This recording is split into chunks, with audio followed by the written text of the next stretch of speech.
इत्युक्तस्तं परिक्रम्य प्रणम्य च नृपार्भकः ययौ मधुवनं पुण्यं हरेश्चरणचर्चितम्।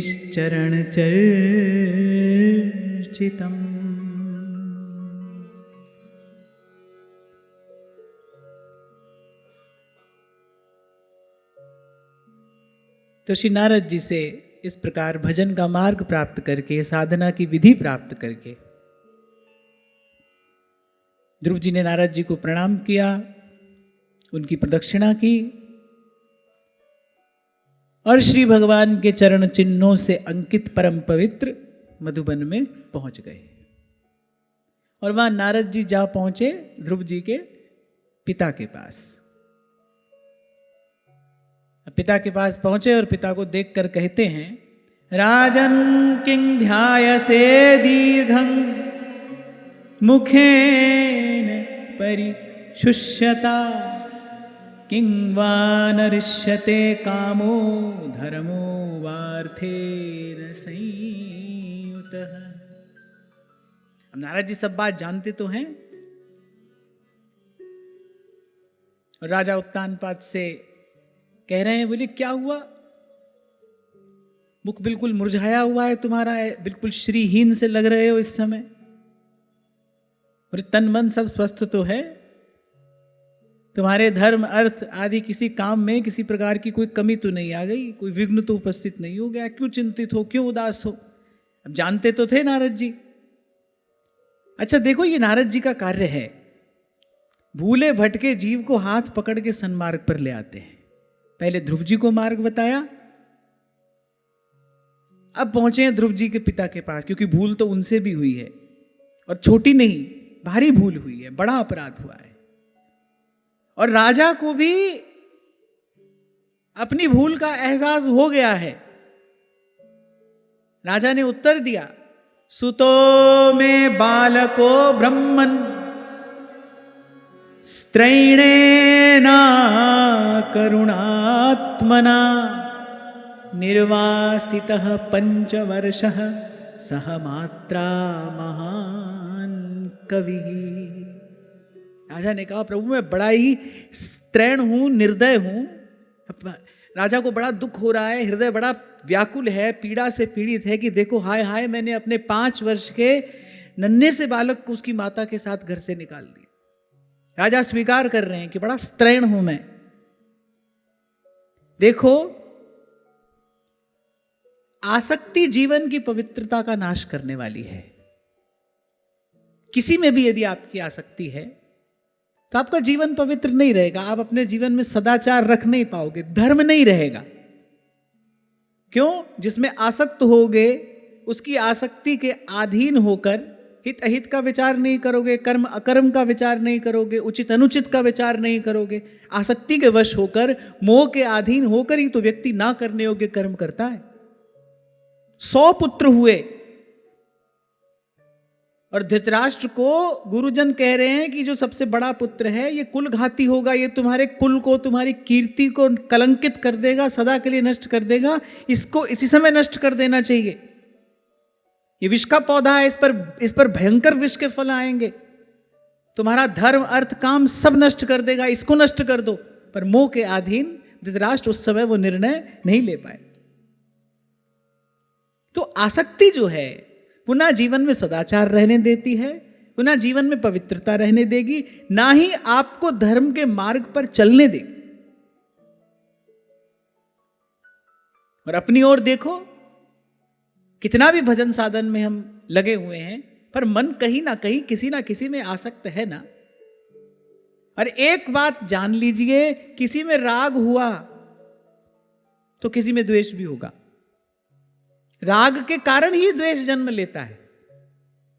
किसी में राग हुआ तो फिर किसी में द्वेष भी होगा। और सदा ही मैंने आपसे कहा, जब तक राग है, जब तक द्वेष है, जब तक द्वंद्व है, तब तक मन शुद्ध और शांत हो ही नहीं सकता। भजन का आनंद तो बड़ी आगे की बात है। इसीलिए बार बार आपको कहा जाता है, अनेक प्रकार से, अनेक प्रसंगों से यह समझाया जाता है, भाई संसार में व्यवहार में केवल कर्तव्य बुद्धि से रहना है। भाई अपना कर्तव्य है, अपने कर्तव्य का पालन करते चलना है, आशा किसी से लगानी नहीं है। अभी 2 दिन पहले इस बात पर कितनी विस्तार से हमने चर्चा की, किसी को अपना दुख तब सुनाओ ना भाई जब वो तुम्हारा दुख दूर कर सकता हो, जब वो तुम्हारा दुख बांट सकता हो। संसार में किसी को सुनाने से दुख आपने बांटा नहीं, दुख आपने बढ़ाया है। पहले आप दुखी थे, अब आपने किसी और को दुखी किया है। और दुख बढ़ाने वाले का, दुख बांटने वाले का दुख कैसे कम होगा? यहां आशा मत लगाइए। संसार से मुक्त होने का, संसार के द्वंद्व से मुक्त होने का केवल एक उपाय है, केवल एक उपाय है, निष्काम भाव से यहां सबकी सेवा करते चलिए। बस जैसे ही आपने सोचा यहां से मुझे कुछ मिलेगा, बस वहीं से आप फंसे, वहीं आप बंधे। और दुस्त्यज होता है आसक्ति का बंधन, तोड़े नहीं टूटता और छोड़े नहीं छूटता। ये जो जन्म जन्म से जीव आ आकर इस कुमति कूप में गिर रहा है, मूल में क्या है? आसक्ति ही तो है। संसार में सुख बुद्धि ही तो है। तो राजा को लगा कि भाई कितनी भारी भूल मुझसे हो गई। अब राजा भी धर्मात्मा है, लेकिन ये स्थिति, ये दशा क्यों हुई? स्त्री में आसक्ति के कारण। पुरुष की स्त्री में आसक्ति हो तो यह दुर्दशा है, स्त्री की पुरुष में आसक्ति हो तो यह दुर्दशा है। इसलिए महापुरुष विचार कर कहते हैं कि आसक्ति न जीवन में धर्म रहने देगी, न सदाचार, न पवित्रता। इससे बचना, और इससे बचने का केवल एक उपाय है। इस अज्ञान और अविद्या से बचने का केवल एक उपाय है, और वो है गुरु का ज्ञान। उसको सदा अपने हृदय में धारण किए रहिए, ज्ञान का दीपक जलता रहे। बड़ा फिसलन भरा मार्ग है भाई, कोई भी फिसल सकता है और फिसल जाता है। कोई भी फिसल सकता है और फिसल जाता ही है। कोई बहुत बड़ी बात नहीं है, ये बड़ा फिसलन भरा मार्ग है। निपट सिलसिली गैल। इसलिए महापुरुष कह रहे हैं, नाम का दीपक हाथ ले, चलिए बीहड़ बाट, जाए अंधेरा लांघ कर, उतर करम का घाट। माता का पुत्र के प्रति स्नेह हो, सद्भाव हो, लेकिन वो बंधन आसक्ति का बंधन न बन जाए। किसी भी संबंध में देखना, जो आप सद्भाव से दे सकते हो वो अवश्य दो, लेकिन वो बंधन कहीं आसक्ति का बंधन ना हो जाए कि आपको भला बुरा ही दिखाई नहीं पड़े। व्यवहार जगत में देखने में आता है, कभी कभी माता की पुत्र में ऐसी आसक्ति होती है, इकलौता पुत्र होता है, पुत्र में माता की ऐसी ममता है, ऐसी आसक्ति है कि विवाह के पश्चात माता ही पुत्र का घर नहीं बसने देती। व्यवहार में आपको कितने ऐसे उदाहरण देखने को मिल जाएंगे। क्या कारण है? मूल में कारण क्या है? आसक्ति कारण है। इसीलिए संत कहते हैं, रे मन संभल संभल पग धरिए। ये संसार कांटों की बाड़ी, जब कबीर कहते हैं ना कांटों की बाड़ी, अब कांटों की बाड़ी में से कोई निकल रहा हो तो भाई अब उलझा, अब उलझा और अब उलझा। तो बोले यही संसार का सत्य है, उलझ उलझ मर जाना है। और इससे बचने का उपाय अंतिम पंक्ति में कहते हैं, कहत कबीर सुनो भई साधो, सतगुरु नाम ठिकाना है,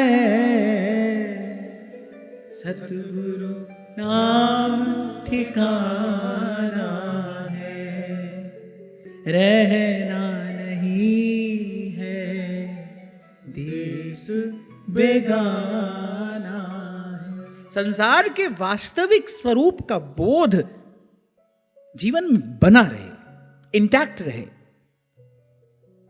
यही एक लाठी है। इस फिसलन भरे मार्ग पर आगे बढ़ने के लिए यही एक लाठी है कि जो संसार का वास्तविक स्वरूप है उसका बोध हमारे जीवन में बना रहे। और एक बात मैं आपसे कहता हुआ आगे बढ़ूंगा, यदि आपके जीवन में दुख है, यदि संसार से आपको बड़ा कष्ट, बड़ी प्रतिकूलता मिल रही है, तो बड़ी भगवान की कृपा है। क्योंकि जिसके जीवन में बड़ी अनुकूलता है, जिसको चारों ओर से बड़ा लाड़ प्यार मिल रहा है, उसके लिए तो भाई मार्ग और फिसलन भरा है, वो तो फिसला ही फिसला। इसी का विचार करके संत कह रहे हैं, बलिहारी उस दुख के पल पल नाम रटाए। कबीर कहते भाई बड़ी निंदा हो रही है, बड़ी आलोचना हो रही है, अरे बड़ी भगवान की कृपा है, निंदक नियरे राखिए, आंगन कुटी छवाए। वो उलझने नहीं देगा ना संसार से। मन में संसार के प्रति उपरति का एक भाव बना रहेगा। जीवन में दुख हो, प्रतिकूलता हो, तो संसार से उपरति का भाव बना रहता है ना।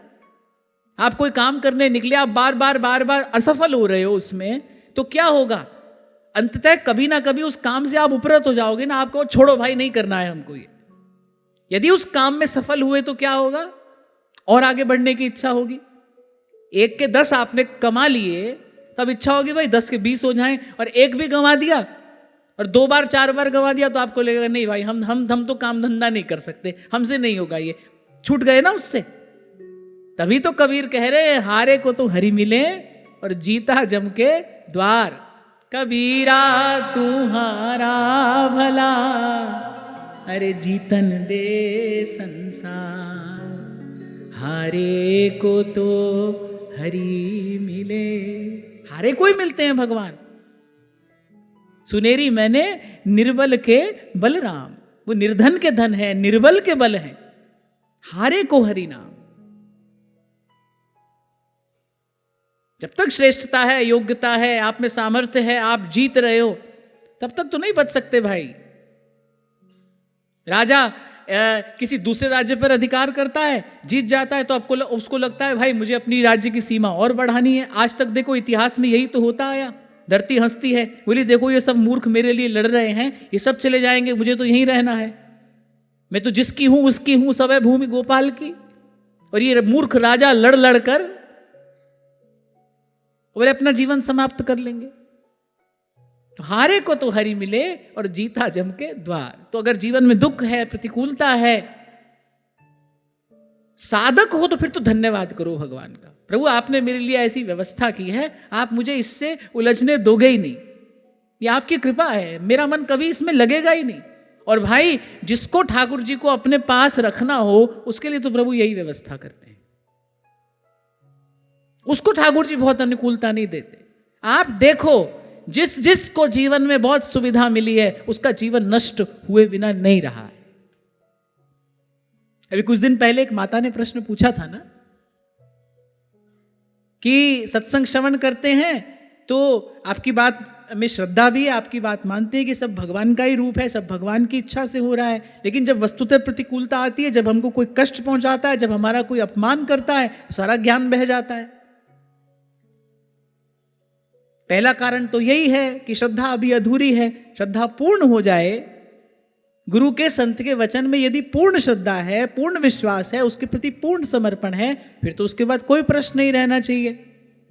और मैं ये कहता हूं कि अगर प्रतिकूलता भी आ रही है और मूल में आपके ये भाव निश्चित है भाई भेजने वाले भगवान हैं, तो भाई प्रतिकूलता भेजकर भी भगवान आपका हित ही कर रहे होंगे।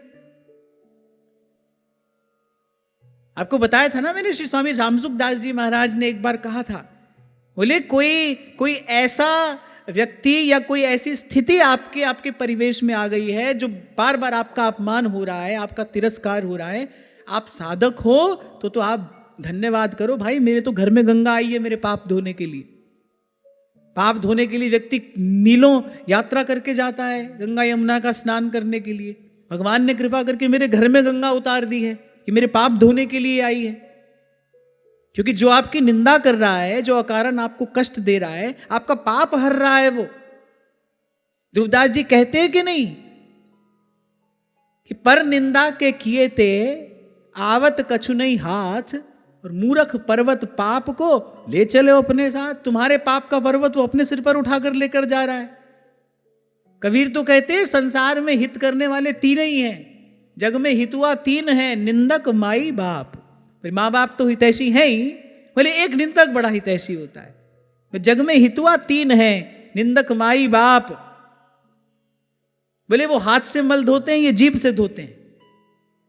तो जो निंदा कर रहा है, जो आपको कारण कष्ट पहुंचा रहा है, जो आपका अपमान कर रहा है, अरे वो तो आपका पाप अपने सर ले रहा है। उससे बड़ा आपका हितैषी कौन है? वो तो हर रहा है आपका पाप। बस बड़ी बात यह है कि बिनु सत्संग विवेक ना होई, सत्संग मिलता है तो फिर ये विवेक दृष्टि प्राप्त होती है, तब इस गुत्थी का, इस प्रश्न का समाधान मिलता है। देखो कितने आनंद की बात है, हजार हजार लाख लाख बात करो, अंतिम बात क्या हाथ आती है? सत्संग, सत्संग, सत्संग।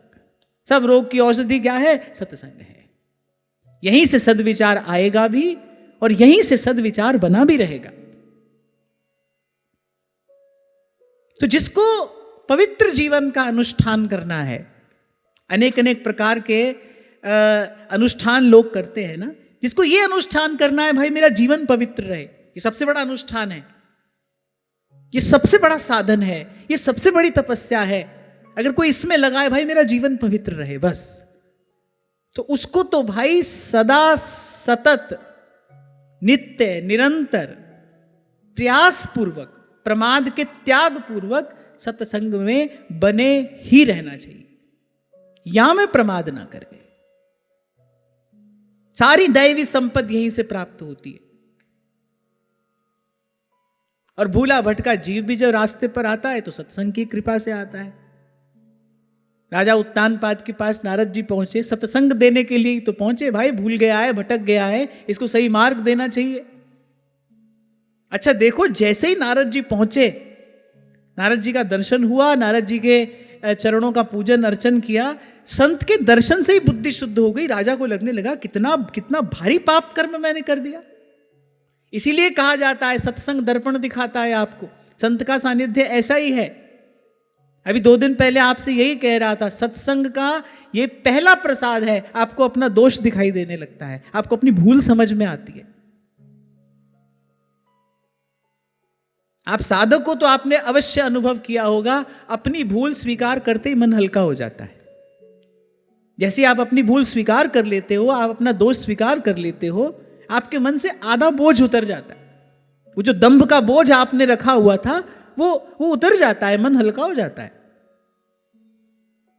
तो राजा ने कहा मैं कितना निर्दय हूं, निर्लज्ज हूं, 5 वर्ष का मेरा नन्हा सा बालक, और उसको माता के साथ मैंने घर से निकाल दिया। और राजा स्वीकार कर रहा है, स्त्री में आसक्ति के कारण मेरी ये दुर्दशा हुई है, मेरे जीवन में धर्म नहीं रहा।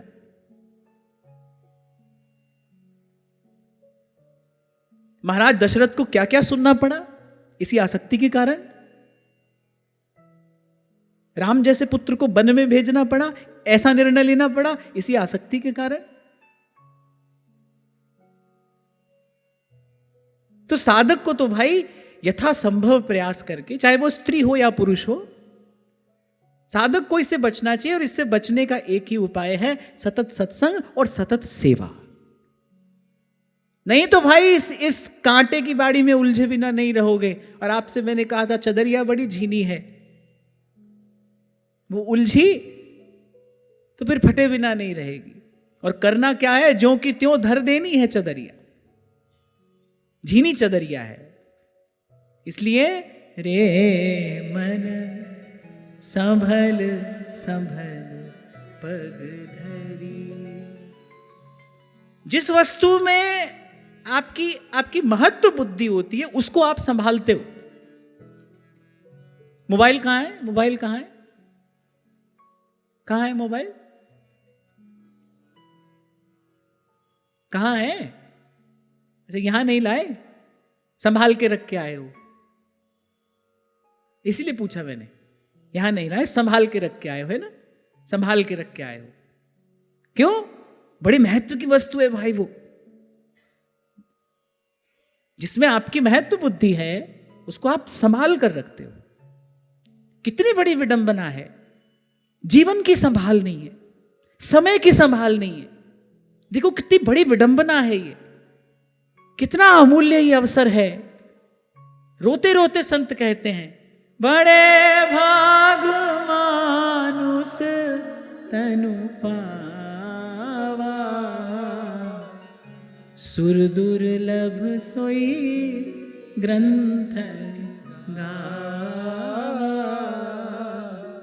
ये कभी इन शब्दों का विचार करना बैठकर, सुर दुर्लभ, देवताओं को दुर्लभ है ये,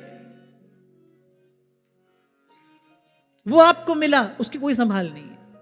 जूता चप्पल तक की संभाल है, जीवन की कोई संभाल नहीं है, समय की कोई संभाल नहीं है। जा रहा है जाने दो, ऐसे ढीठ है हम, हमको लगता है क्या है, मरेंगे फिर पैदा होंगे, फिर मरेंगे फिर पैदा होंगे। इतने अभ्यस्त हैं इस प्रक्रिया के हम, अब कोई भय नहीं है, कोई चिंता नहीं है इससे। इसीलिए तो इसकी संभाल नहीं है। जिसको जीवन का मूल्य समझ में आया है, जिसने जीवन के महत्व को समझा है, वो कैसे अनदेखी करेगा समय की, वो कैसे समय व्यर्थ कमाएगा, वो संतों गुरुजनों की बात सुनकर भी कैसे अनसुनी कर देगा। जिसको जीवन का मूल्य समझ में आया है, जिसने मूल्य जाना है समय का।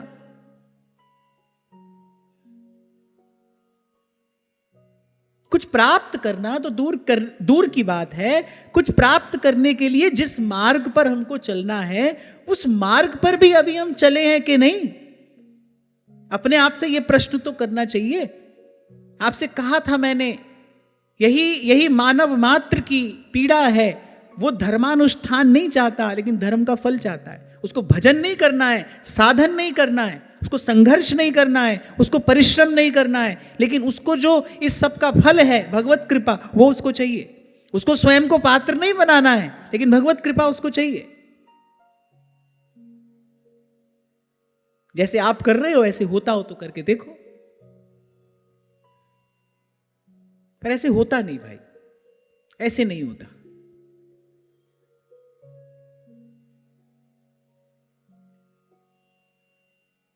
तो संत का दर्शन हुआ, राजा की बुद्धि शुद्ध हुई, अपनी अपनी भूल का अनुभव हुआ।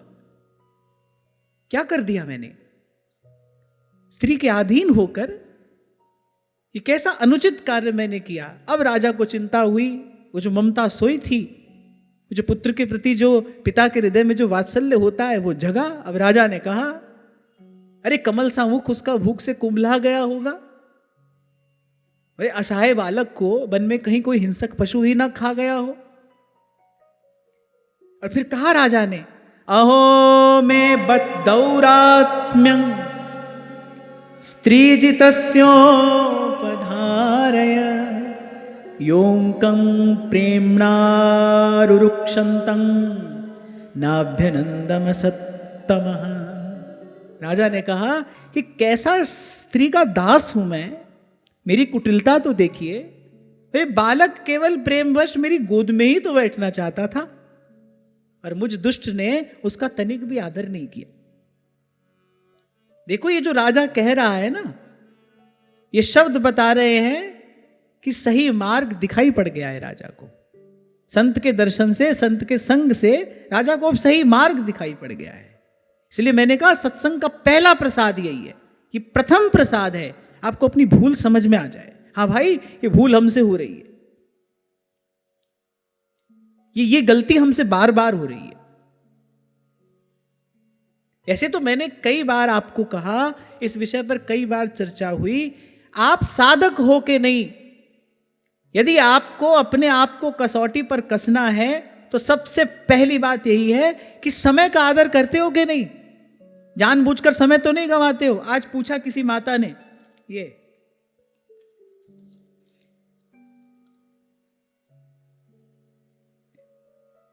आप कह रहे हैं कि रील्स देखने की आदत से मैं बहुत परेशान हूं।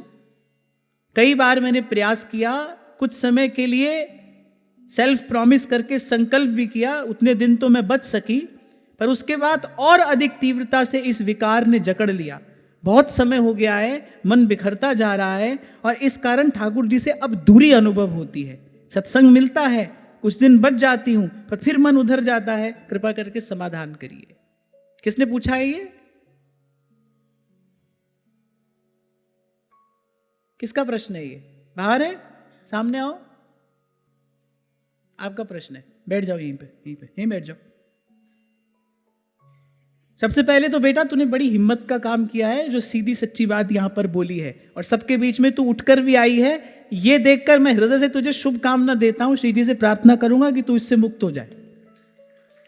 क्यों? क्योंकि भाई पहली बात तो इस बच्ची के प्रश्न से आप सब साधकों को भी बिना कहे सीख ले लेनी चाहिए। मैं आपसे सदा कहता हूं ना, इतना मन बिखर जाएगा, इतना मन दुर्बल हो जाएगा कि सतपथ पर लौट कर आना कठिन हो जाएगा। आध्यात्म के मार्ग पे डिस्ट्रैक्शन इज डिस्ट्रक्शन। आध्यात्म के मार्ग पे डिस्ट्रैक्शन इज डिस्ट्रक्शन। आपका मन बिखरा, संशय आया और संशयात्मा विनश्यति। और यदि ये बच्ची सत्संग में नहीं होती, यदि ये बच्ची साधक नहीं होती, तो ये प्रश्न कभी उठकर आता ही नहीं। लाखों करोड़ों लोग इसी में लगे ही तो हैं भाई, इसी में ही तो लगे हैं। और उनकी इसमें कोई दोष बुद्धि भी नहीं है, उनको ये लग भी नहीं रहा है कि हम कुछ गलत कर रहे हैं। उनको लगता है क्या है, सभी तो ये कर रहे हैं, इसीलिए तो ये है। हां, पर बेटा बिल्कुल भी निराश होने की आवश्यकता नहीं है। आप एक बार सफल नहीं हुए, 2 बार सफल नहीं हुए, तीसरी बार में सफल होगे, चौथी बार में सफल होगे।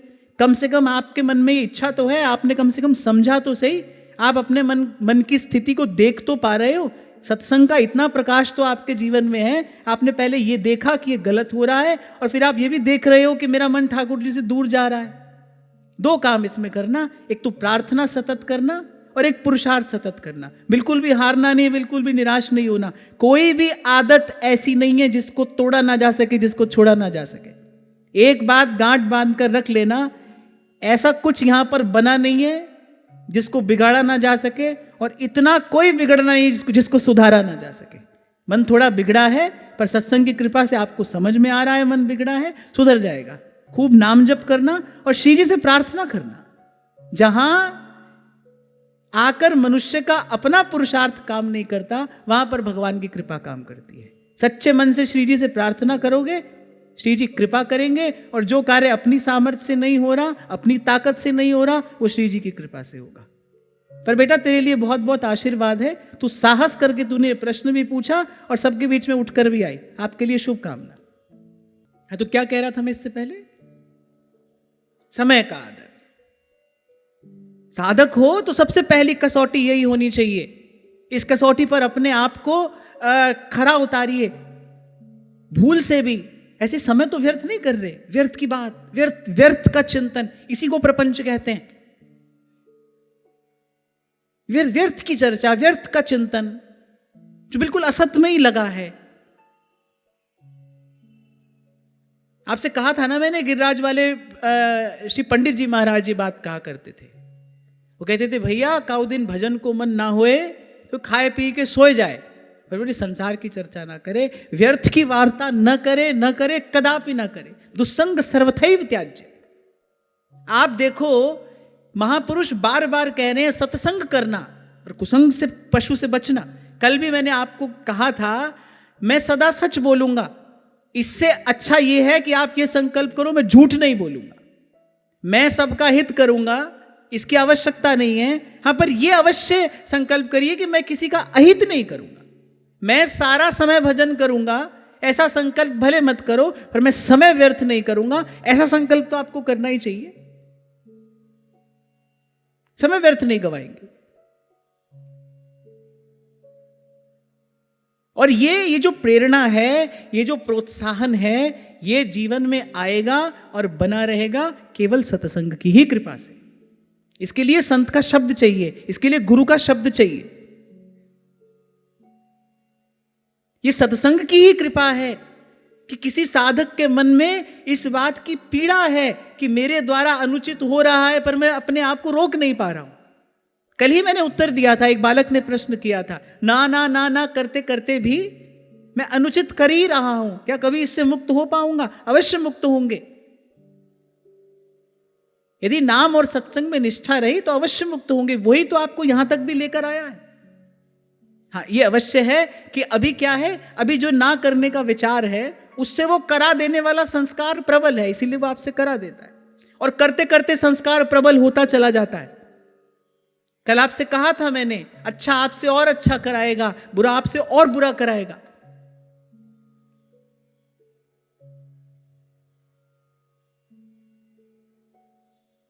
तो पहले तो अपनी भूल देखिए और फिर उससे सीखिए। देखकर भी नहीं सीखे फिर तो बड़ी दुर्दशा है भाई। अगर अपनी गलती देखकर भी आप उससे नहीं सीख रहे, फिर तो बड़ी दुर्दशा है ये। क्योंकि भूल हो जाना है तो स्वाभाविक है, पर भूल से न सीखना यह मनुष्य का स्वभाव नहीं है। मनुष्य इसीलिए तो श्रेष्ठ है, उसके पास बुद्धि है, उसके पास विवेक है। ही कैन लर्न, वो सीख सकता है, वो ज्ञान का पात्र है, इसीलिए तो श्रेष्ठ है। उसमें ज्ञान प्रकाशित हो सकता है, यही तो उसकी श्रेष्ठता है। आज अज्ञानी है तो क्या हुआ, गुरु मिल जाएगा, कल ज्ञान का दीपक हृदय में जल जाएगा। ये संभावना केवल मनुष्य के पास में ही तो है। लेकिन ये भी यदि नहीं हुआ, गलती हुई लेकिन हम कुछ नहीं सीखे उससे, फिर दोहरा रहे हैं उसको, फिर पुनरावृत्ति उसकी हो रही है, ये बड़ी दुर्दशा है। और ये कोई ना कहे भाई मेरे से हो गया, ये कोई ना कहे, नहीं हो नहीं गया, आपने किया है।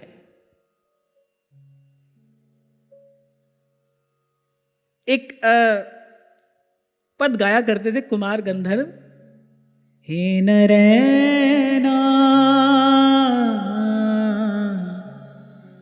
नरैना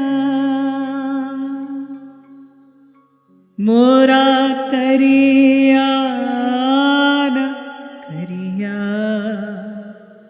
कहिया न कहिया करिए क्षमा क्षमा प्रभु करिए क्षमा क्षमा। ये संजोग न देखा कहीं, दीपक है पर ज्योति नहीं, हे ज्योतिर्मय ज्योति भरो, बाह पकड़ मुझे पार करो, मेरा करिया न करिया कहिया न कहिया करिए क्षमा क्षमा प्रभु करिए क्षमा। मैं अति दुर्बल, मैं मतिहीना, मैं अति दुर्बल, मैं मतिहीना, जो कछु कीन्हा बरबस कीन्हा, जो कछु कीन्हा बरबस कीन्हा, पर जो हुआ मेरे हाथों हुआ, दीन दयालु विचारो दया, मेरा करिया न करिया कहिया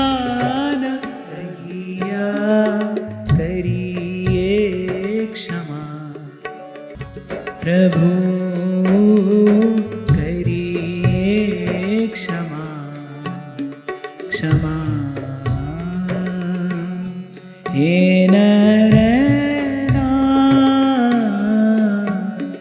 नरैना मेरा करिया न करिया कहिया न कहिया करिए क्षमा क्षमा प्रभु करिए क्षमा क्षमा। पर जो हुआ फिर मेरे हाथों हुआ। अब न्यायाधीश जानता हो भाई ये अपराधी है, और अपराधी न्यायाधीश के सामने झूठ पर झूठ बोलता जाए तो न्यायाधीश का क्रोध बढ़ेगा कि नहीं? 5 वर्ष का कारावास देना होगा तो 7 का देगा। और वहीं अपराधी अपना अपराध स्वीकार कर ले तो न्यायाधीश के मन में किंचित दया का उदय होता है। ऐसे ही पहले अपनी भूल स्वीकार तो करो। हाँ भाई, हमसे गलती हुई। आप कहते हो गया हमसे, होता तो रहेगा, फिर वहां वो होता रहेगा, यहां आप रोते रहना।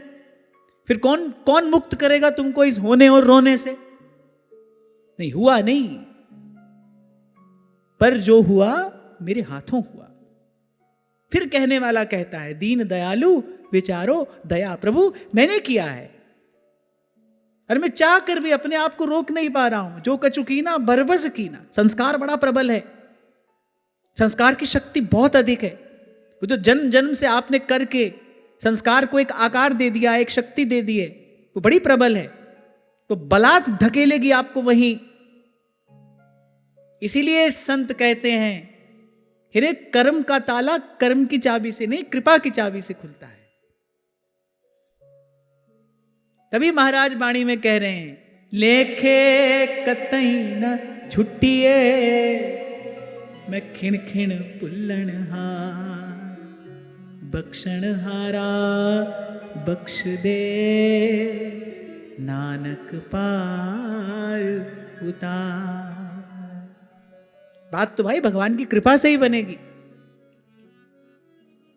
और कृपा के लिए क्या करना है, कल ही इस विषय पर हमने चर्चा की थी। सीधे सच्चे होकर भगवान के सामने चले जाओ, बस। सच्चे का अर्थ वैसे सच्चे नहीं, सच्चे का अर्थ माने जैसे हो वैसे। जो भगवान ने कहा ना, निर्मल मन जन, माने ट्रांसपेरेंट, छुपाव दुराव ना हो, बनाव ना हो, छुपाव ना हो, दुराव ना हो प्रभु से। बस इतना ही तो करना है। प्रभु के सन्मुख हो जाइए। भगवान कह रहे, मेरे सन्मुख आने वाले के ही जन्म कोटि अघ ना सही तब ही। पुराना पाप ही तो नए पाप में की ओर धकेलता है। जो पुराना पाप है वही तो नए पाप की ओर जीव को धकेलता है। और पुराने पाप से कह रहे हैं भगवान, मेरे सन्मुख होने वाले को मैं मुक्त कर देता हूं। सन्मुख होई जीव मोहि जबहि, जन्म कोटि अघना सही तब। और यदि भगवान ऐसी कृपा ना करें तो भाई फिर इस पाप के दुष्चक्र से कोई मुक्त नहीं हो सकता। मनुष्य तो का, देवताओं की सामर्थ्य नहीं है। इसीलिए श्रीमद् वल्लभाचार्य महाप्रभु कहते हैं, हे प्रभु, आपकी कृपा से हमने ये जान लिया, जीव का निस्तार केवल केवल और केवल आपकी कृपा की नौका में बैठने से ही होता है। इसलिए अब सब आश्रय छोड़कर श्री कृष्ण शरणं मम, श्री कृष्ण शरणं मम, श्री कृष्ण शरणं मम, श्री कृष्ण शरणं मम। और इस नौका में बैठने के लिए, नौका में बैठने के लिए गांठ में कुछ होना चाहिए ना भाई। नाविक को उतराई भी तो देनी पड़ेगी। इस नौका में बैठने के लिए बस चाहिए क्या? बस गुरु के वचन में विश्वास। कल आपसे मैंने कहा था, गुरु ने कहा है भजन करो, भगवान मिलेंगे, अवश्य मिलेंगे, उनको मिलना पड़ेगा। आपको याद हो, कभी आपसे मैंने कहा था, पहले तो प्रभु कृपा करे आपका ही संकल्प पूरा हो, आपका नहीं होगा तो फिर मेरा होगा। और किसी कारण मेरे संकल्प में भी कोई त्रुटि हुई, फिर हमारे आचार्य के संकल्प को तो पूरा होने से कोई रोक ही नहीं सकता, अवश्य पूरा होगा।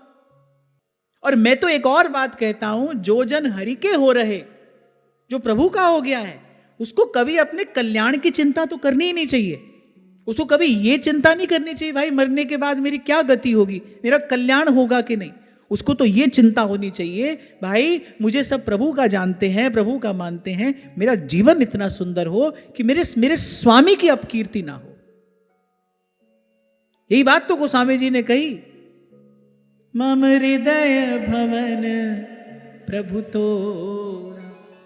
गोस्वामी जी ने कहा हमारा क्या, हम तो जन्म जन्म के पापी हैं, हम प्रसिद्ध पातकी। पर बड़ी बात यह है, अब हमारा संबंध आपसे हो गया है। अब मेरा नाता आपसे जुड़ गया है, मेरा नाम आपसे जुड़ गया है, संसार मुझे राम का तुलसी कहता है, आपको संसार तुलसी के राम कहता है। चिंता मोहि नाथ अपारा, अप जस नहीं होए तुम्हारा, अप जस नहीं होए तुम्हारा। तो हम प्रभु के हैं, हमको ये चिंता तो कभी नहीं करनी कि हमारा कल्याण होगा कि नहीं, मरने के बाद कहां जाएंगे। अरे अगर हम प्रभु के हैं तो मरेंगे क्यों? भगवान का जन कोई मरता है क्या? मरे बहिर्मुख, मरे बहिर्मुख साधु जीवे और भर भर नाम रसायन पीवे। हम ना मरे, मरी है संसार। तभी तो 2 दिन पहले आपसे पूछा, भाई भगवान पर भरोसा है कुछ? सब कह रहे हैं, मैंने कहा भय भी है, चिंता भी है, बोले वो भी है। ये कैसा भरोसा है भाई? जो प्रभु का ही है, जिसके मन में इस बात का दृढ़ निश्चय हो गया है, भाई मैं तो प्रभु का हूं, और उसको तो मृत्यु का भी भय नहीं। जिसको मृत्यु का ही भय नहीं, उसको और किसका भय होगा? भगवान का वक्त क्यों मरने लगा भाई? मरने वाला मरेगा। मरे बहिर्मुख, आहा, एक शब्द में कबीर जी पूरा ग्रंथ लिख डालते हैं, ऐसी सामर्थ्य है उनकी वाणी की। मेरे मरे बहिर्मुख साधु जीवे, मरे बहिर्मुख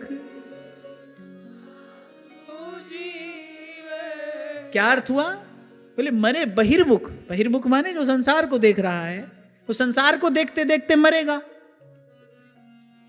जिसकी मति संसार में है, उसकी गति भी वैसी होगी, संसार को देखते देखते मरेगा, संसार में आएगा।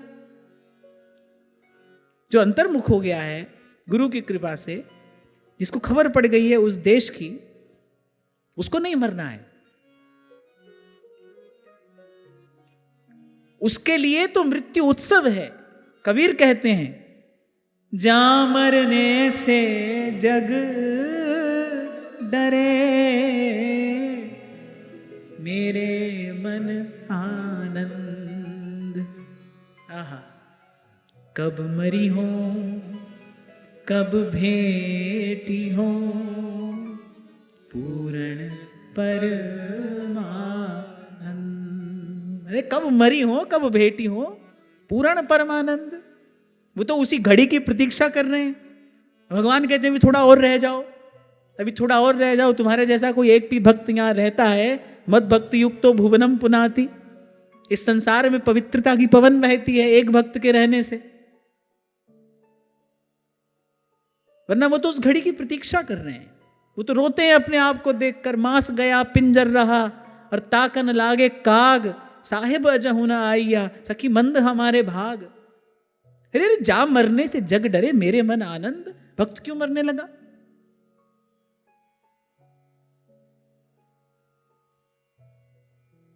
और यदि इस प्रकार की कोई चिंता है, तो अभी पूरे पूरे प्रभु के हुए नहीं, अभी शरणागत हुए नहीं।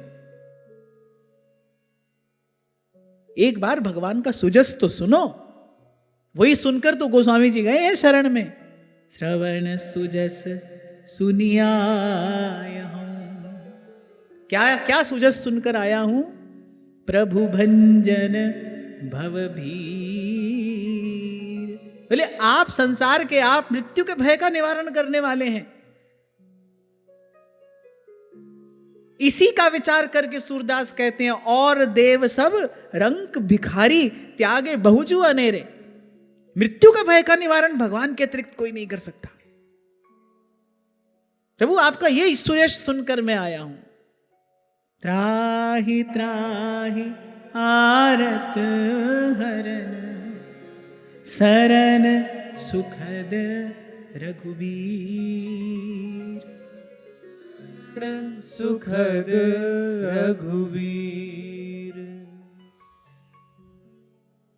हाँ, पर उसको, भगवान के भक्त को, प्रभु के जन को ये चिंता अवश्य करनी चाहिए, भाई मेरा जीवन सुंदर रहे, मेरा जीवन पवित्र रहे, मेरे स्वामी की अपकीर्ति ना हो, मेरा स्वामी का अपयश ना हो।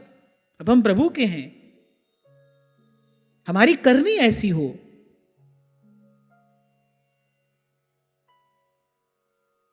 जिससे प्रभु और प्रभु के जन उनको सुख मिले, उनके हृदय को प्रसन्नता हो।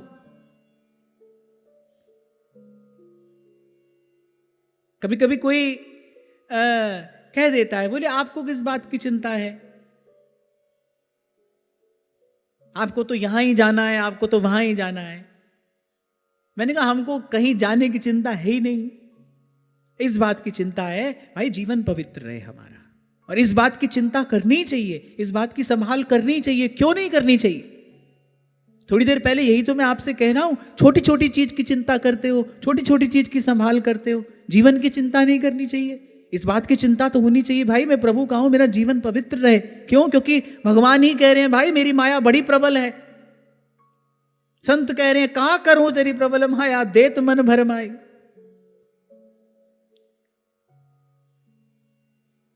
अभी कल ही मैं किसी से ये बात कह रहा था, उन्होंने कहा कि हम आपको अमेरिका ले जाने के लिए आए हैं। खैर मैं तो सबकी बात ऐसे ही मौन होकर सुनता रहता हूं, मुस्कुराता रहता हूं, सुनता रहता हूं। फिर सब बात सुनने के बाद मैंने कहा आप जो कह रहे हैं वो सब ठीक है, पर मैं एक बात समझता हूं कि सब संत महापुरुषों ने यही कहा कि भाई 100 काम छोड़कर नहाना, 1000 काम छोड़कर खाना, और 1,00,000 काम छोड़कर भी भगवान का भजन करना चाहिए। पहला काम तो यही है, भगवान का भजन करे। भगवान की कृपा से अगर भगवान के भजन में मन लग रहा हो, फिर तो भाई सकल सयानप छाड़ भज, और दुर्लभ है यह बार।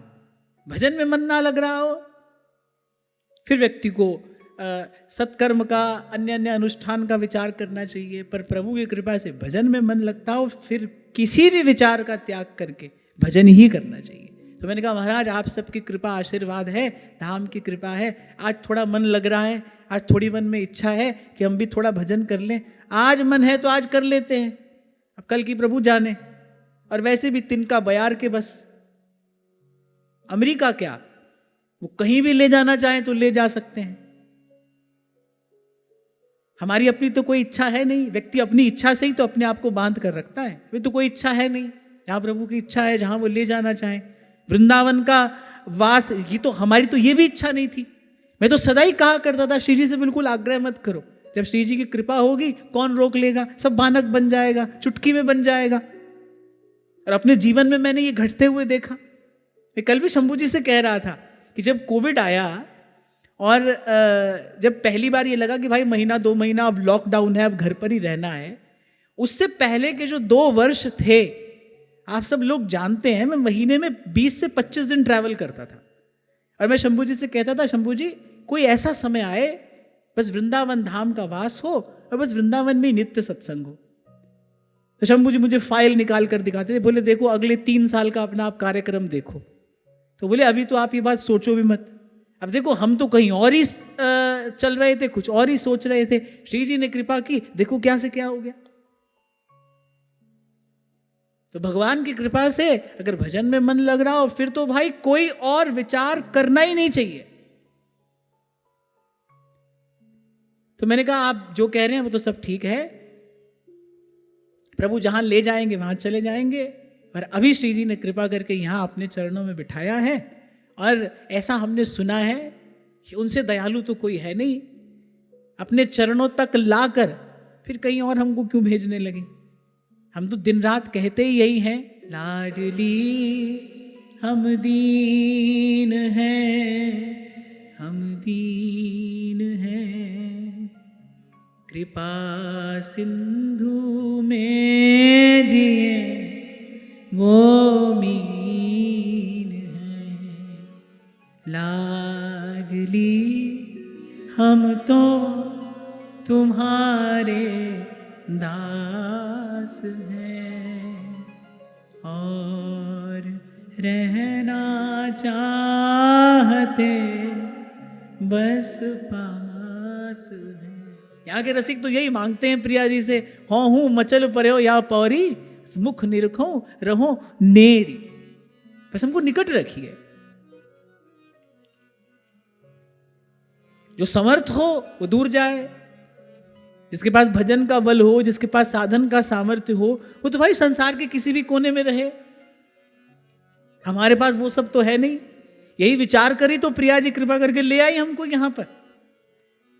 श्री जी ने देख लिया भाई इससे भजन तो होने का नहीं है, कोई साधन इससे होगा नहीं, तो इसको यहीं रखो अपने पास। यही तो उनकी करुणा है, यही तो उनका वात्सल्य है। और फिर संत भी हमसे कहते हैं, राख मन भरोसो तो ही पोसी हैं श्री राधे, राख मन भरोसो। और मैं तो सदा से गाया करता था, एक तेरे भरोसे पे सब बैठी हूँ छोड़ के, एक तेरे भरोसे पे सब बैठी हूँ छोड़ के, उम्र यूं ही गुजर जाए तेरे पास गुजर जाए। कभी कल का प्लान नहीं बनाया, अगले दिन की व्यवस्था नहीं की कभी। संतों की कृपा से,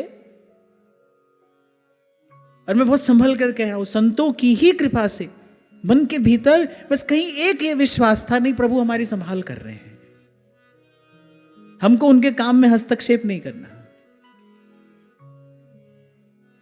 और यही इच्छा आज भी है, उम्र यूं ही गुजर जाए तेरे पास गुजर जाए। क्योंकि भाई अब तक की बड़ी सुंदर बीती और प्रभु की कृपा से बड़ी सुंदर बीत रही है, आगे भी प्रभु की ऐसी कृपा रहेगी। बस मैं इतना कह रहा था, अगर भजन में मन लग रहा हो फिर किसी और बात का विचार नहीं करना चाहिए, ना किसी धर्म का ना किसी कर्म का।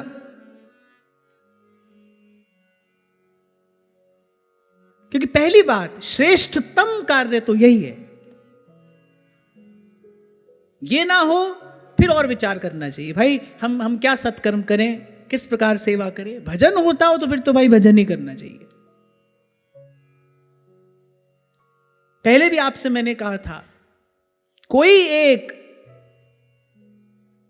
जो निष्काम भाव से श्री हरि का भजन कर रहा है, उसके रोम रोम से ऐसा परमाणु निस्सृत होता है जो सारी सृष्टि का मंगल करता है, सारे जगत का कल्याण करता है, प्राणी मात्र का हित करता है। वो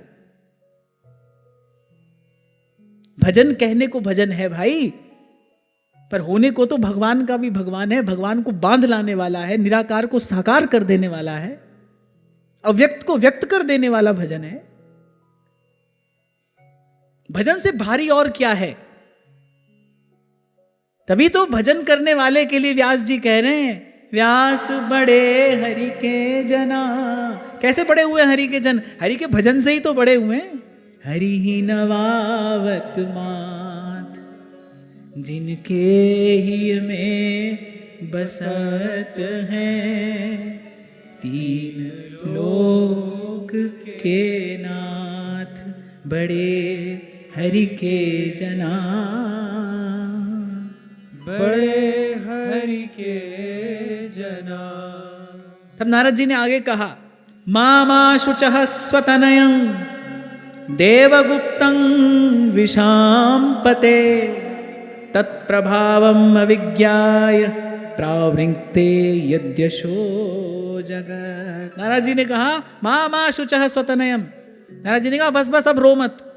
थोड़ा डांटते हुए कहा नारद जी ने, अब ये सब रोना धोना करने की आवश्यकता नहीं है, पहले तो ना करने योग्य कार्य तुमने कर दिया। नारद जी ने कहा, अपने बालक की चिंता मत कर।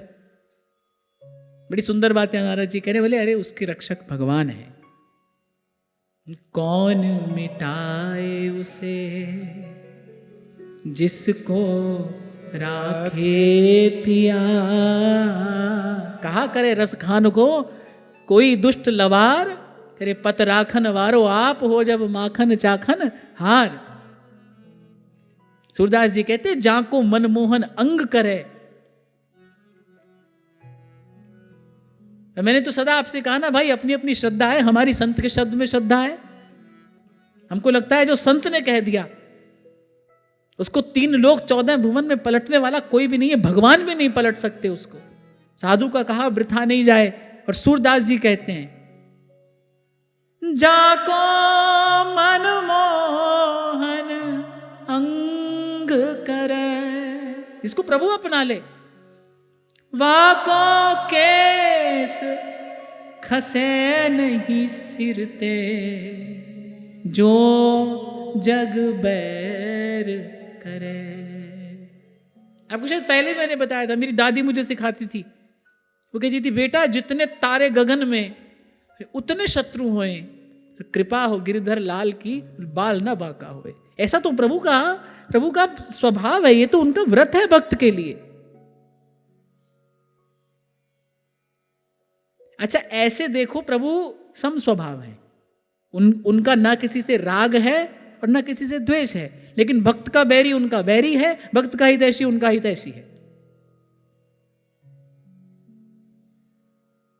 मानत बैर बैर अधिकाई, गोस्वामी जी कहते हैं।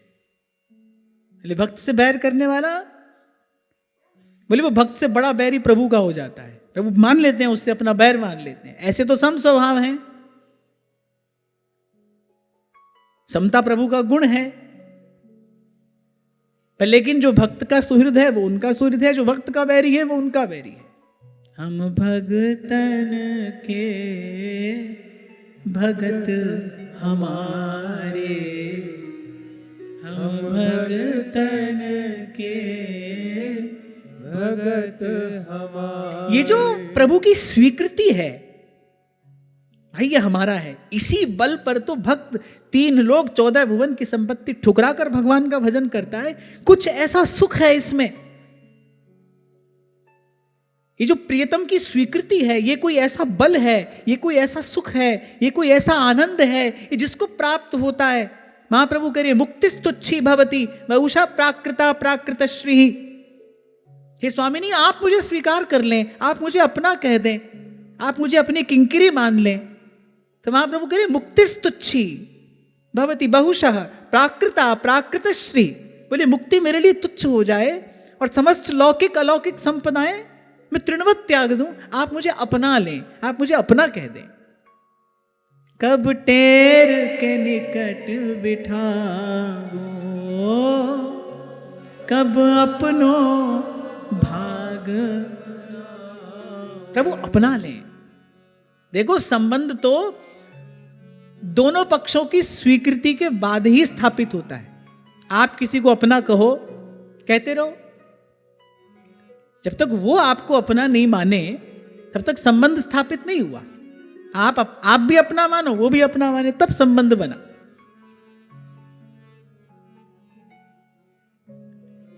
अब किसी की आपके गले लगने की इच्छा है, आपकी नहीं है, आपकी नहीं है, फिर भी वो आपके गले लगा, तो इसको गले लगना थोड़ी कहेंगे, गले पड़ना कहेंगे इसको। तो गले पड़ गया। गले लगना तो दोनों पक्षों की स्वीकृति से होता है ना, दोनों में प्रेम स्नेह उमड़ता हो तब कहा जाएगा भाई गले लगे, ऐसे तो गले पड़े। तो ऐसे ही आप प्रभु को अपना मानो, प्रभु भी माने, तब ये संबंध स्थापित होता है। लेकिन प्रभु मान ले, जिसको प्रभु अंगीकार कर ले, जाको मनमोहन अंग करे, इसको प्रभु स्वीकार कर ले, उसका और अंतर भर जाता है किसी ऐसे आनंद से, उत्साह से कि वो वर्णन की बात नहीं है, वो अनिर्वचनीय है। उसी बल पर लड़ जाता है भक्त, सारे संसार से लड़ना पड़े तो। एक प्रकार से देखा जाए तो श्री मीराबाई सा को सारे संसार से ही तो लड़ना पड़ा, सब प्रतिकूल, कोई साथ देने वाला नहीं रहा। पति चले गए, ससुर चले गए, महान उत्पाती देवर जो नित्य नए उपक्रम करता है, भांति भांति से क्लेश देता है। क्या साहस रहा होगा उन भक्तिमती देवी का। वो कहां से आया? प्रभु की स्वीकृति है, प्रभु ने मुझे अपना माना है।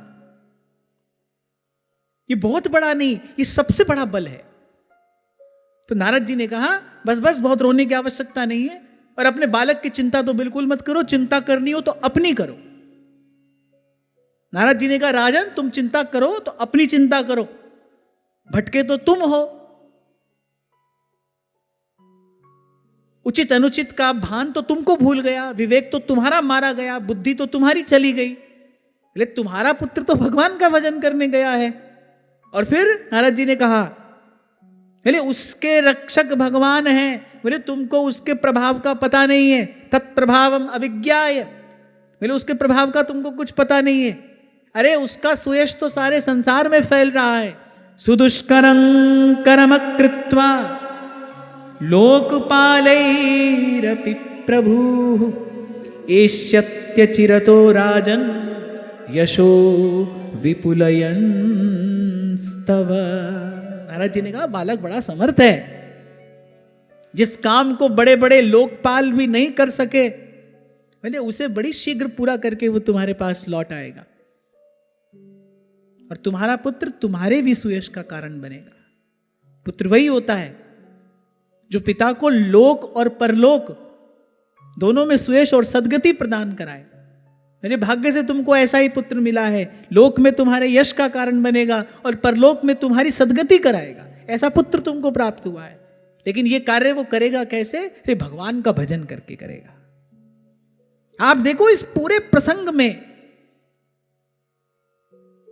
जो बात मणिदीप की तरह जल रही है, वो बात क्या कि भाई प्रतिकूलता आई, लेकिन उस प्रतिकूलता के निवारण का उपाय संसार में नहीं खोजा गया। प्रतिकूलता के निवारण का उपाय क्या है? भगवान का भजन करो।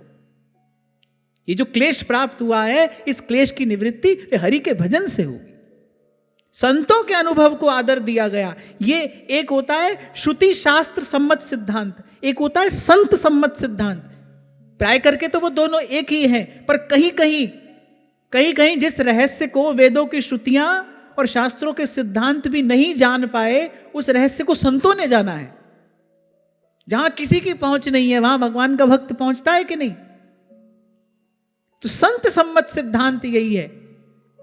श्रुति शास्त्र में तो भाई रोग के निवारण की भी औषधि लिखी है, अनेक अनेक प्रकार के सकाम अनुष्ठान भी लिखे हैं। इसीलिए श्रुति शास्त्र सम्मत से भी श्रेष्ठ संत सम्मत सिद्धांत है। सच्चा संत होगा तो कहेगा भाई किसी भी प्रकार का कष्ट है, कोई भी पीड़ा है, आदि भौतिक आदि दैविक या आध्यात्मिक किसी भी प्रकार का ताप है, निज अनुभव सुन कहूं खगेसा, बिन हरि भजन न जाहि कलेसा। फिर भगवान का भजन करो, हरि भजो। 2 दिन पहले आपको यही निवेदन किया था मैंने। मान लिया कि अभी हमारा मन निष्काम नहीं है, अभी संसार की कुछ इच्छा कामना है, कोई बात नहीं। भगवान हमको ऐसे भी स्वीकार करने को तैयार हैं, पर सब छोड़कर आशा भगवान से ही लगाएं, सब छोड़कर भजन भगवान का ही करें। 2 बात मैंने कही थी। एक तो पहले मानो, हाँ मेरे मन में संसार की कामना है। झूठ बोलते हो संतों गुरुजनों के सामने, भगवान के सामने, नहीं प्रभु आपके अतिरिक्त कुछ नहीं चाहिए। सब चाहिए, कैसे नहीं चाहिए? एक और बात मैं आपको बताऊं, जिसको कुछ नहीं चाहिए ना, जिसको कुछ नहीं चाहिए उसका दर्शन कराऊं मैं आपको। वो तो वहां देखो, कबीरा मन निर्मल भया जैसे गंगा नीर, पीछे पीछे हरि फिरे कहें कबीर कबीर। उसके तो पीछे पीछे भगवान डोल रहे हैं, भगवान से डोले बिना रहा ही नहीं जाएगा। ऐसा निर्मल मन कोई मिल जाए भगवान को, तो भगवान उसके पीछे डोले बिना रह ही नहीं सकते। हूं भगतन के पाछे फिरत हूं। भगवान कहते भाई इन्हीं भक्तों की चरण रेणु अपने मस्तक पर धारण करके तो हम पतित पावन कहते हैं। ऐसा थोड़ी कि हम ही डोल रहे हैं भगवान के पीछे, भगवान भी डोलते हैं अपने भक्तों के पीछे। और कैसे कहते, जो बछड़ा संग गाई ऐसे। तो सबसे पहले तो ये स्वीकार करो कि नहीं, हम कोई निष्काम भक्त नहीं, हम तो सकाम भक्ति हैं। सुन लेता हूं ना मैं, कह देते हैं आप नहीं नहीं अब तो कुछ नहीं चाहिए, अब तो बस श्री जी की कृपा चाहिए। नहीं भाई, सब कुछ चाहिए, पहले तो इसको मानो। पहली बात इसकी स्वीकृति हो कि नहीं, हमारा मन निष्काम नहीं है, हमारे मन में अभी संसार की इच्छा कामना है, भले वो कामना यही क्यों ना हो। आप कह देते हो बस अब चाहते हैं घर परिवार सब स्वस्थ रहे, प्रसन्न रहे, ताकि हम भजन करते रहें। तो कामना हुई कि नहीं हुई?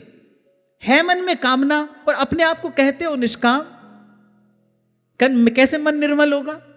मैंने कहा ना, निर्मल मन मांग रहे हैं भगवान। वो निर्मल मन कैसा? माने ट्रांसपेरेंट, यथावत, as it is, without any pretend.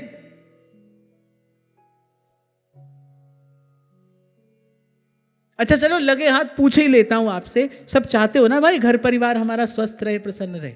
चाहते हो कि नहीं? सब चाहते हैं ना। तो ये कामना हुई कि नहीं हुई? अरे कामना को कामना मानना तो पड़ेगा। और यदि इस प्रकार की कोई कामना है, फिर हम निष्काम कैसे हुए? समझते अपने आप को हम निष्काम हैं।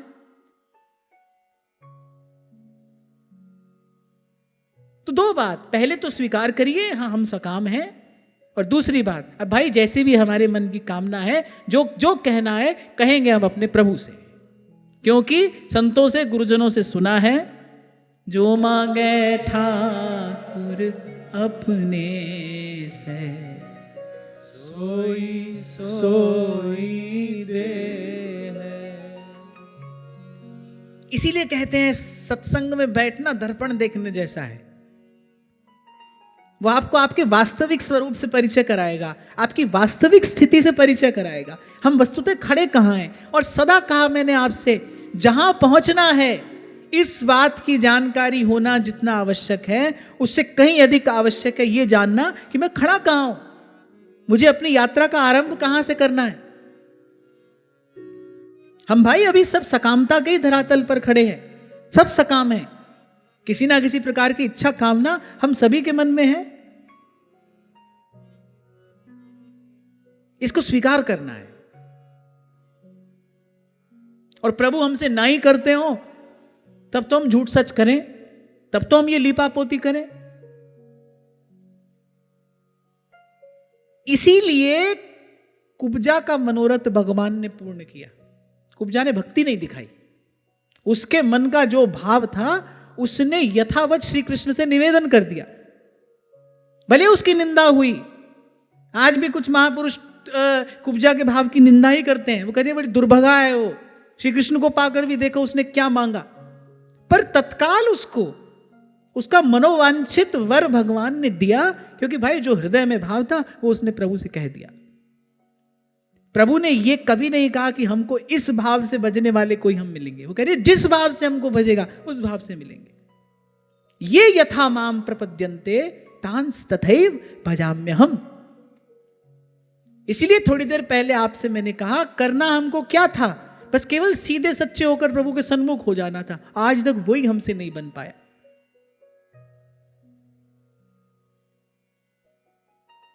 लगे हैं भक्त कहलाने में, भक्त जैसे दिखने में, ये सब छोड़कर सीधे सच्चे होने का प्रयास करते। भगवान की कृपा से कभी ना कभी अंतःकरण शुद्ध हो जाता, हृदय में विमल भक्ति का प्रादुर्भाव हो जाता। भक्ति से ही तो कोई भक्त होता है, माला तिलक से भक्त नहीं होता है, किसी प्रकार की क्रिया से कोई भक्त नहीं होता है।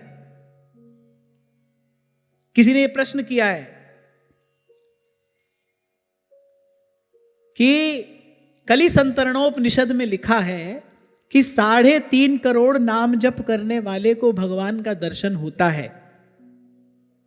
क्या वस्तुतः भगवान का दर्शन होता है?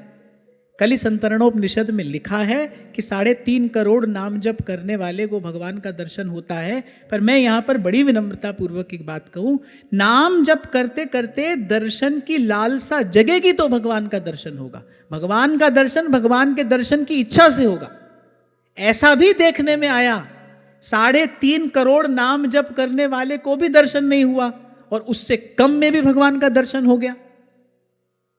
बड़ी बात है कि नाम जप करते करते दर्शन की इच्छा हुई कि नहीं, दर्शन की ललक लगी कि नहीं, लगन लगी कि नहीं, दर्शन की लालसा तीव्र हुई कि नहीं। श्री कृष्ण छिप गए, प्रकट हुए। कब प्रकट हुए? उससे पहले क्या घटना घटी? कहा सुखदेव जी महाराज कह रहे रुरुतुहु सुस्वरम राजन कृष्ण दर्शन लालसा। इस बात को आपको समझना पड़ेगा, क्रिया की महिमा नहीं है। आप जो कर रहे हो उसकी बहुत बड़ी महिमा नहीं है। आप चाहते क्या हो? 3.5 करोड़ नाम जप करते करते भी यदि भगवान के दर्शन की इच्छा ही नहीं हुई, यदि वैसी तीव्र लालसा ही आपके हृदय में उत्पन्न नहीं हुई, तो दर्शन नहीं होगा। और उससे कम में भी यदि लालसा तीव्र हो गई तो भगवान कोई 3.5 करोड़ के बंधे हुए थोड़ी हैं। वो तो 3.5 करोड़ के बंधे नहीं है। भक्तों से तो हमने यही सुना, आधे नाम पे आते हैं, कोई हो बुलाने वाला। भगवान भी स्वयं कह रहे हैं मैं तो आधे ही नाम पे दौड़ा चला जाता हूं, 3.5 करोड़ तो बहुत होते हैं। कहीं पर भी इस तरीके का जो वाक्य कहा गया है, किस लिए? अब भाई 3.5 करोड़ का लक्ष्य रख के जो व्यक्ति नाम जप में लगेगा, उसको कितना नाम जप का अभ्यास करना पड़ेगा। नाम की कृपा से हो सकता है इतने नाम का अभ्यास करते करते नाम की कृपा से हृदय में उस विशुद्ध भक्ति भावना का उदय हो जाए। पर किसी भी प्रकार के बंधन में, किसी भी प्रकार के अनुबंध में आप भगवान को बांध नहीं सकते। नहीं होने को 3.5 में भी नहीं हो, होने को 1 में भी हो जाए। भगवान स्वतंत्र हैं भाई, वो सर्वतंत्र स्वतंत्र हैं। उनको किसी भी प्रकार से बांधा नहीं जा सकता। तो मैं तो आपको यही कहूंगा, भाई भाव से जो भी करो वो प्रभु की प्रसन्नता के लिए करो।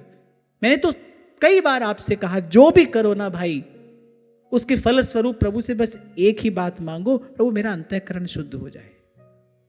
अंतःकरण शुद्ध होते ही सामने या केवल दाएं बाएं नहीं, जहां देखोगे वहीं भगवान का दर्शन होगा। मन शुद्ध हो जाए, मन निर्मल हो जाए, तो फिर जित देखूं तित श्याममयी है। वहां पहले कबीर ये कह रहे हैं, कबीरा मन निर्मल होया जैसे गंगा नीर। और अगली बात क्या कह रहे हैं? बोले अब लाली मेरे लाल की, जित देखूं तित लाल। लाली देखन मैं गई, मैं भी हो गई लाल। और वैसे भी भगवान को कहीं से आना थोड़ी होता है। भगवान को कहीं से आना थोड़ी होता है। आप यहां से कहीं जा रहे हैं, कैसे जा पा रहे हैं? क्योंकि आप यहां हैं, वहां नहीं हैं, तभी तो आप यहां से वहां जा रहे हैं। पर भगवान तो सब जगह है ही, सदा से ही हैं, सर्वत्र हैं और समान रूप से हैं। भगवान का कहीं किसी भी प्रकार से अभाव होता नहीं। गए तो हम हैं कहीं माया की नगरी में, भगवान तो यही हैं, तो उनको कहीं से आना नहीं है। मन निर्मल हो जाएगा, जहां हो वहीं पर भगवान का दर्शन होगा, सर्वत्र भगवान का दर्शन होगा। जिनका मन निर्मल हुआ उनकी स्थिति क्या है? वो तो कहते हैं, माई मेरो श्याम लगो संग डोले। बोले जित जाऊं तित आढ़ो ही आवे, बिना बुलाए बोले माई मेरो श्याम लगो संग डोले। तो हम तो आपको भाई विनम्रता पूर्वक यही कहेंगे कि जो भी करो, हमारा लक्ष्य ये हो, हमारा मन शुद्ध हो जाए। ये मन हो निर्मल तुम्हारी कृपा से, इसे शुद्ध करने में हम तो हैं हारे। अगर नाथ दे, क्योंकि प्रभु ये कार्य हमसे ना हो पाएगा, हम नहीं कर पाएंगे। इसे शुद्ध करने में हम तो हैं हारे। क्योंकि मन को शुद्ध करने के लिए जो किया उसमें कर्तापन रहा। मन को शुद्ध करने के लिए हमने जो भी किया, मैंने किया, ये कर्तापन बना रहा, ये नहीं मिटा, ये नहीं गया। वो जो सूक्ष्म अहंकार है वो नहीं मिटा, और जब तक वो है तब तक मन शुद्ध कैसे हो? इसलिए प्रभु ये मेरा सूक्ष्म अहंकार, इसका आप हरण करिए कि ये मन निर्मल हुआ तो आप ही की कृपा से होगा। तो जो भी भजन साधन आप करते हो, मेरा कहना तो यही है कि इसलिए करो मन शुद्ध हो जाए। और मेरा मानना भी यही है, सर्वश्रेष्ठ प्राप्ति, सर्वश्रेष्ठ उपलब्धि यही है, जिसका मन शुद्ध है वो जहां देखे जित देखूं तित लाल, और लाली देखन मैं गई और मैं भी हो गई लाल। तो नारद जी ने कहा वो भी भगवान का भजन करने के लिए गया है, तो राजन तुम भी भगवान का भजन करो, तुमसे जो भूल हुई है उसका मार्जन भी भगवान के भजन से ही होगा। और अपने बालक की तो किसी भी प्रकार की चिंता मत करो, उसकी रक्षा भगवान कर रहे हैं। और वैसे भी जो भगवत भजन में लगा है उसके रक्षक भगवान है ही। पुराण का वचन है, जिसने भाव से श्री हरि का भजन करना आरंभ कर दिया है, भगवान के सुदर्शन चक्र को आज्ञा है कि जो भी हमारा भजन कर रहा है आप उसकी रक्षा में नियुक्त हो जाएं, आप उसकी रक्षा में तत्पर हो जाएं। तभी तो अभी आपसे मैंने कहा कि अरे भजन कहने को भजन है, होने को तो भगवान का भी भगवान है, भगवान को अधीन कर लेने वाला है, सर्वतंत्र स्वतंत्र ईश्वर को बांध लेने वाला है, अव्यक्त को व्यक्त कर देने वाला है।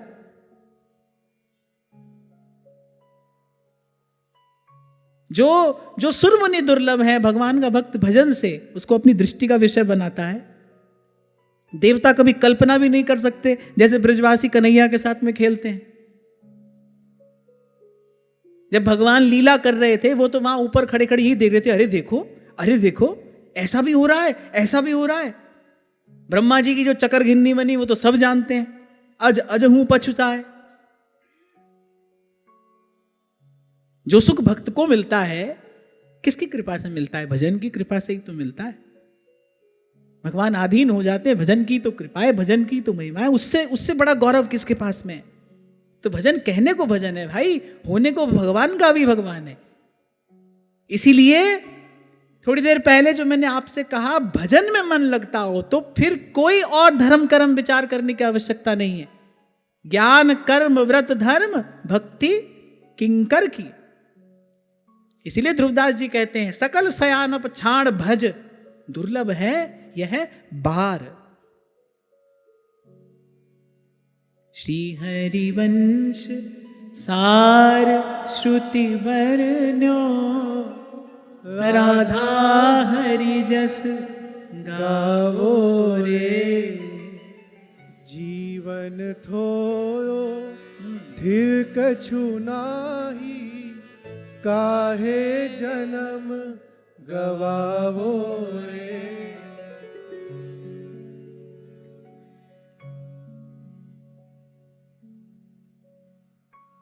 आज सोचा तो यही था ध्रुव जी को तपस्या करा देंगे, पर अभी तो ध्रुव जी की तपस्या आरंभ हुई नहीं, तो आगे की चर्चा कल करेंगे। आज की वार्ता यहीं श्री जी के चरणों में निवेदन करते हैं। महाराज श्री के चरणों में प्रणाम। आप सबके हृदयस्थ हित प्रभु को नमन।